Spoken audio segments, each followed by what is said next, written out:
Bonjour à tous, aujourd'hui, petite vidéo, on va discuter, je vais vous donner 5 conseils, en gros, des conseils qui ne sont pas non plus des recettes magiques. Donc, c'est des conseils que j'ai conclus de ma propre expérience. Donc, bien sûr, comme d'habitude, chacun a son expérience et chacun a son avis. Je vais vous parler de l'organisation avant création.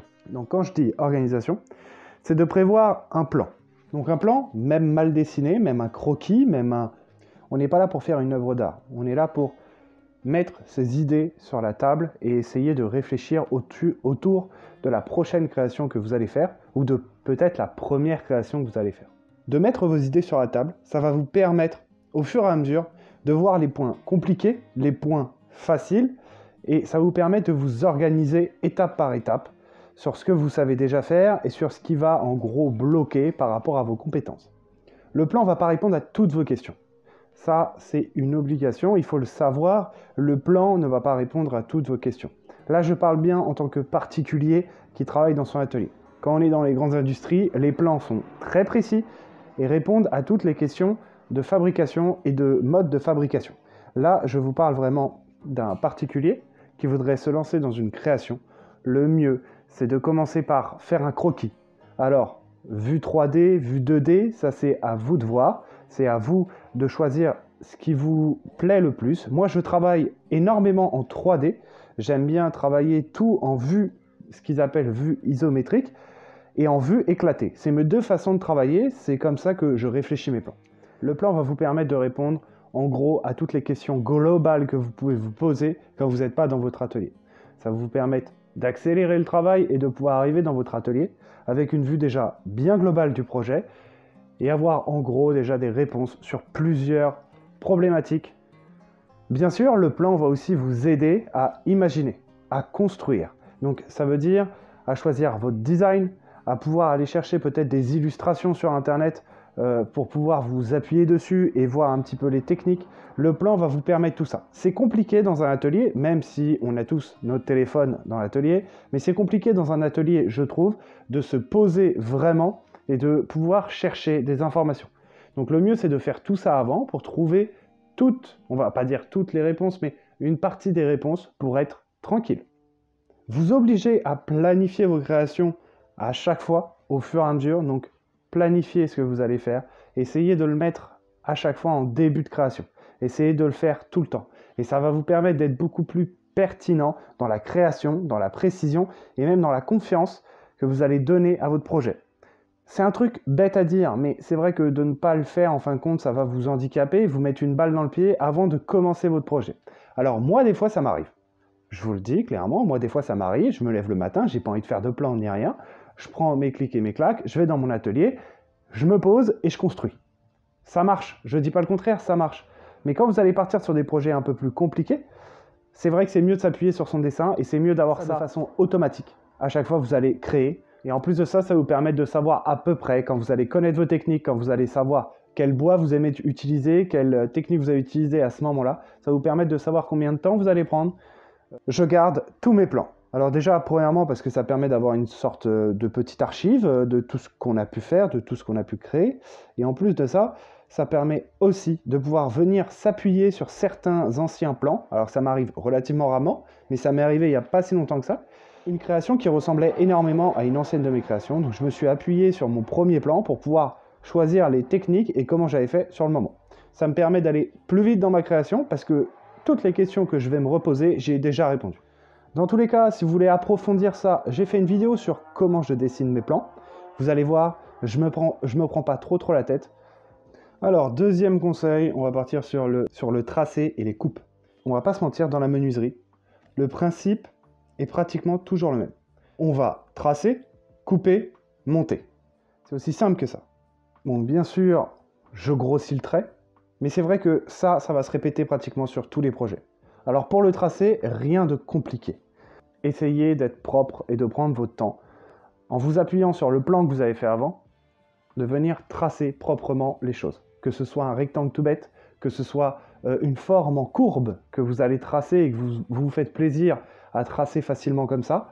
Prenez le temps de bien tracer pour vous donner une idée de ce qui se passe et pour pouvoir couper le plus proprement possible. Moi, je vous conseille d'avoir une grande équerre et une plus petite équerre. Alors moi j'en ai même une encore plus grande pour vraiment pouvoir tracer sur des longues planches. Mais voilà, déjà ça c'est très bien. Ensuite, un crayon. Crayon de bois. Vous pouvez utiliser marqueur, machin. Moi je vous conseille crayon de bois, le plus simple, facile. Et bien sûr, l'incontournable, le mètre ruban. Si ça vous fait plaisir d'acheter des équerres avec 150 000 options, un mètre à ruban qui fait 20 mètres de long et des crayons ou des porte-mines, vous faites ce que vous voulez. Mais le but du jeu, c'est d'avoir ces outils-là et de s'en servir à chaque fois. Dès que vous tracez quelque chose, mettez un coup d'équerre pour voir si c'est vraiment à 90. Mettez un coup de mètre de chaque côté à chaque fois quand vous tracez une ligne. Mettez pas qu'un seul point, mettez 2 points pour vraiment être sûr de votre cote. Ça coûte pas cher, c'est quelque chose que vous allez avoir dans votre atelier. Si vous n'avez pas d'atelier, c'est quelque chose qu'on a dans une caisse à outils logiquement. Donc n'hésitez pas à utiliser ça. Alors et bien sûr, moi ça c'est mon petit conseil, c'est pour les gens qui se reconnaissent dans mon style de travail. Moi je suis bordélique. Donc ça veut dire que je passe mon temps et ma vie entière à chercher mon mètre, mon équerre et mon crayon. Donc j'en ai, on va dire, une dizaine de chaque pour être sûr de, à chaque fois que je tends la main dans mon atelier, j'en ai une. Je parie pas sur la qualité, je m'en fous. Tant que ça fonctionne et que ça fait le travail, il n'y a pas de souci. Par contre, il faut toujours l'avoir sous la main. Donc, pour conclure ce petit truc, soignez votre tracé. Ça vous apportera obligatoirement de travailler plus proprement. Pour les coupes. Alors, pour les coupes, moi, je suis dans une philosophie où chacun a son portefeuille, chacun a ses moyens et chacun utilise l'outil qu'il souhaite. Ce qu'il faut, c'est se sentir bien avec l'outil, savoir l'utiliser. Donc, on va faire un petit point sur mes outils de coupe préférés, on va dire, ceux que j'utilise le plus et ceux que je trouve indispensables pour essayer de travailler proprement. Pour les outils de coupe, on va dire portatifs, donc manuels, ceux qui vont vers la planche et pas l'inverse où la planche va vers eux. Tout simplement la petite scie circulaire. Alors la petite scie circulaire, moi ce que je vous conseille, c'est d'essayer d'avoir une scie circulaire pas trop grande. Essayez d'en avoir une que vous pouvez porter facilement à la main pour pouvoir l'utiliser à chaque fois facilement et pour pouvoir la sortir à chaque fois que vous en avez besoin et que ça ne vous fatigue pas au fur et à mesure. Donc ça, je l'ai déjà dit sur ma chaîne, moi ce que je pense, c'est que c'est pas la gamme ou le prix de l'outil qui vous fera énormément progresser. Si vous avez un bon outil et que vous ne savez pas vous en servir ou vous ne savez pas quoi en faire, il va vous servir à rien. Il y a des gammes pour tous les portefeuilles, il y a des outils pour tout type de situation. Essayez de trouver les bons outils pour vous. C'est vraiment une petite scie circulaire qui est faite pour couper, voilà, maximum du 4. J'y en mets plein sa tête, voilà, pour pas être vulgaire, j'y en mets plein sa tête et elle ne bouge pas. Donc si vous l'utilisez bien, bien sûr que vous changez le consommable au bon moment. C'est des outils, ça tient. Donc je vous conseille d'avoir une scie circulaire. Quelque chose qui ne coûte pas cher aussi et qui est facile d'accès, c'est la petite scie sauteuse. La petite scie sauteuse qui va vous permettre de pouvoir couper en courbe et de pouvoir faire des choses que la scie circulaire ne vous permettra pas de faire. Il faut l'avoir pour pouvoir se dépanner à certains moments. Et ensuite, ce que je vous conseille d'avoir, c'est pas quelque chose qui coûte extrêmement cher aussi, par contre qui va vous faire un travail vraiment très propre sur les finitions, c'est la scie japonaise. La scie japonaise, je trouve qu'elle est, moi, elle est devenue indispensable dans mon travail pour faire la finition, pour venir faire des petites coupes propres à certains endroits où les scies traditionnelles ne feraient pas un travail aussi propre. On va faire un petit tour de mon atelier. Ensuite, bien sûr, il y a des outils un peu plus gros qui vont faire des choses qui vont vous simplifier la vie, ça c'est sûr. On va commencer par celle que vous connaissez le plus, la petite scie à onglet, voilà. La scie à onglet, c'est vraiment, je trouve, si vous avez un peu d'argent à investir, pareil, là on est autour des 150 €. Donc si vous avez un peu d'argent à investir, c'est vraiment un bon outil pour tout ce qui est menuiserie. C'est facile d'utilisation. Je trouve que c'est un outil qui est très sécurisant et ça vous permet de faire des choses, des angles, des coupes. Et c'est vraiment un outil que j'utilise au quotidien. Et bien sûr, pour ceux qui ne connaissent pas, la scie sous table, donc le banc de scie, moi j'appelle ça, aussi un investissement, vous allez en avoir autour des 150 € aussi, par contre ça va vous permettre de pouvoir débiter votre bois à la dimension que vous voulez. Moi c'est un petit, ça fait longtemps que je l'utilise, ça fonctionne très bien, ça me permet de faire des choses que, on va dire, aucun des outils que je vous ai présentés là ne pourront faire. Ne faites pas des choses qui vont vous obliger à vous dire « je n'ai pas ce qu'il faut pour finir ». Parce que ça, vous allez le considérer comme un échec, et c'est pas quelque chose qui va vous pousser à créer encore plus. Vous allez rester sur ce que vous avez fait avant. Donc pour les outils, achetez au fur et à mesure, faites-vous plaisir au fur et à mesure, que ce soit à Noël, aux anniversaires. Moi je parle vraiment pour ceux qui n'ont pas de budget. Pour ceux qui ont un budget, faites-vous plaisir, et sincèrement, achetez des bons outils, ça permet toujours de bien s'éclater et d'avoir ce qu'il faut quand il faut. Pour ceux qui n'ont pas beaucoup, qui n'ont pas un budget énorme, moi je vous conseille d'acheter les choses petit à petit, de tester un petit peu à droite à gauche pour pouvoir vous faire un avis et pour pouvoir trouver les outils qui vont bien convenir à vos techniques. Tout simplement, pour ce deuxième conseil, Un bon traçage, une bonne coupe, ça vous permettra d'avoir un beau montage et d'avoir un beau meuble. Le traçage va vous permettre de pouvoir vous organiser et pouvoir vous concentrer sur la coupe au moment où vous allez avoir les outils qui tournent entre vos mains. Bien sûr, pour finir tout ça, le consommable des machines, hyper important. Tout ce qui est disque, lame, prenez le temps de vérifier votre consommable et de changer le disque ou la lame quand il se doit. Ça vous permettra d'avoir de bonnes coupes et d'avoir des machines qui durent dans le temps. Troisième conseil, on va parler de la fixation et de l'assemblage. C'est un point hyper important dans la menuiserie. Quand vous avez fini de couper, bien sûr, vous allez devoir monter les meubles. Si vous me connaissez un petit peu, je ne vais rien vous apprendre, je travaille très peu avec des assemblages. Je travaille beaucoup plus avec de la vis, du clou et de la colle. J'utilise très peu les assemblages pur bois. C'est pas pour dire que ça ne marche pas, loin de là. C'est des techniques qui sont utilisées depuis des siècles et ils ont fait leurs preuves. Moi, c'est juste que je me suis tourné vers des techniques qui sont peut-être un petit peu plus basiques, un peu plus simples, mais qui font partie de mon style de travail. Et c'est pour ça que je reviens toujours sur le style de travail, c'est un petit peu une répétition dans cette vidéo, mais je trouve que c'est hyper important de trouver ses propres techniques. Donc moi, si vous me connaissez bien, j'utilise majoritairement vis, clou et colle. C'est les trois systèmes de fixation que j'utilise. Il n'y a que de temps en temps où j'utilise du mi-bois pour mes plateaux. Pour ceux que ça intéresse, je fais un petit blocage sur le vissage. J'utilise 4 tailles de vis. Alors de la 10, donc ça c'est la plus grande que j'utilise, ça me permet de faire des gros assemblages ou des assemblages quand il y a besoin de longueur de vis. J'utilise du 6, le 6 me permet de pouvoir fixer en profondeur sans pour autant partir sur du 10 et venir éclater le bois. Après c'est 5 et 4, le 5 et le 4 me permet de pouvoir travailler plus petit, de pouvoir assembler de l'entre-deux planches et faire des choses propres. Alors ce qui est bien avec la technique visseuse, c'est que c'est extrêmement accessible. Tout le monde peut le faire, tout le monde a plus ou moins une visseuse et 2-3 vis. Ça ne coûte pas très cher et ça permet de pouvoir assembler des choses facilement. Ensuite, par-dessus tout ça, on va avoir le cloueur. Le cloueur, pour ceux qui ne connaissent pas ou qui n'ont pas vu mes vidéos, le cloueur, c'est quelque chose de très simple. Ça vient balancer des petites pointes d'acier à travers le bois et ça permet de pouvoir fixer facilement les choses. Le cloueur est un matériau qui coûte un petit peu plus cher. Le pistolet en lui-même, il va coûter, on va dire 25 €, c'est pas très cher. Les clous, ça coûte pas très cher et vous en avez quand même une belle quantité quand vous en achetez. Par contre, ce qui va coûter cher, c'est le compresseur.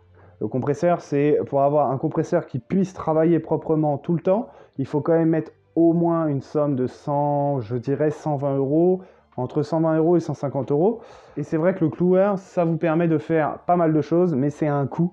Mais il en existe sur batterie qui fonctionne très bien, mais c'est pareil, c'est un coût, ça coûte cher. Voilà. Mais le cloueur va vous permettre d'avoir une finition, et je trouve, moi, depuis que je l'ai rentré dans ma technique de travail, c'est vrai que c'est devenu indispensable. Je travaille énormément avec le cloueur, ça vous permet de pouvoir fixer des planches, fixer des petites baguettes, faire des assemblages rapidement, facilement, et en plus de ça, avoir des fixations qui sont pratiquement invisibles. La petite colle. Alors la colle, bon vous voyez le bidon, il est très sale. Moi c'est une colle standard, une colle blanche, donc ce qu'on appelle une colle vinylique, qui permet de pouvoir assembler le bois. Alors la colle, moi j'en utilise à chaque fois. J'en mets, quand je fais une fixation avec des vis, je mets de la colle. Quand je fais du clou, je mets de la colle. J'en mets partout. J'achète de la colle vraiment pas chère, ce qui me permet de pouvoir être généreux avec. C'est sûr que quand on achète la colle dans les magasins de bricolage, vous pouvez en avoir pour très cher, donc c'est un peu... Vous avez peut-être été un petit peu hésitant à en mettre sur la planche, mais n'hésitez pas à regarder sur internet ou à regarder des formats un peu plus grands. Moi je les achète en bidon de 5 litres et ça me permet de pouvoir être généreux avec la colle et d'en mettre un peu partout.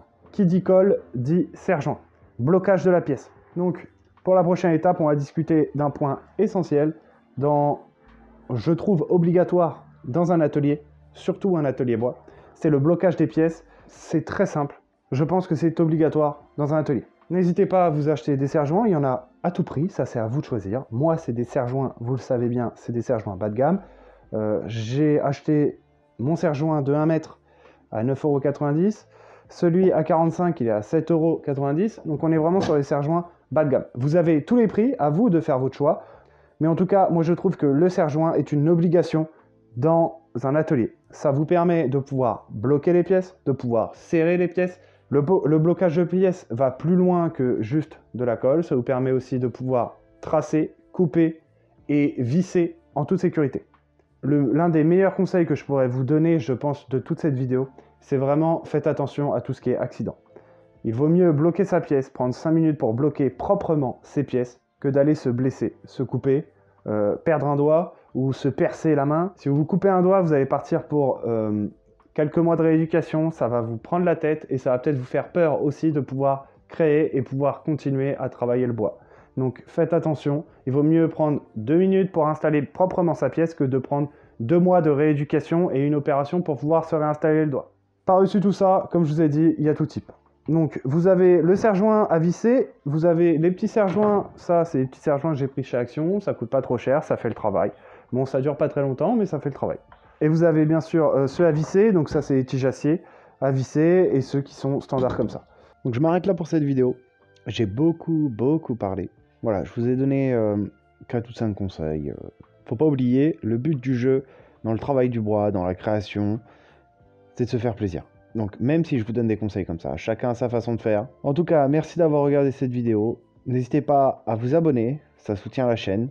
On se dit à la semaine prochaine pour une nouvelle vidéo.